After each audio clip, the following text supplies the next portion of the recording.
అలా నేను డీజే టిల్లు మాట్లాడుతున్నా లొల్లు అవుతుంది. అయితే ఏంది ఫోన్ పెట్టేవే. ఓకేనా తింటరా? అరే టిల్లు మటన్ మంచి ఉడకలేదురా. తినకైతే పో. మధ్యలో వచ్చేటప్పుడు పోలీసు వాడు పట్టుకున్నాడు.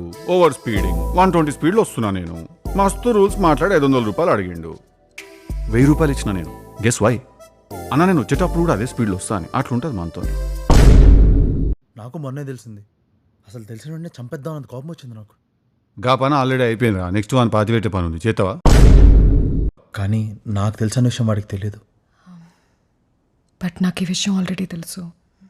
అరే ఈడో పెద్ద ఇలాఖాతా మాఫియా నడుస్తున్నదిరా. వాని తెలిసిన సంగతి నీకు తెలియదు, నువ్వున్న సంగతి నాకు తెలియదు, నేనున్న సంగతి నీకు తెలియదు. ఈడ అన్నీ తెలిసిన క్యాండిడేట్ ఎవరైనా ఉన్నారా అంటే అది మన ఆస్కార్ అవార్డు విన్నర్ రాధిక అక్కని ఆపకుంటే మాత్రం మనందరం దేవునికి ఆప్తులం అయిపోతాం రా. నువ్వు ఆల్రెడీ అయిపోయినావు అనుకో, ఇట్స్ ఎ సెకండరీ థింగ్.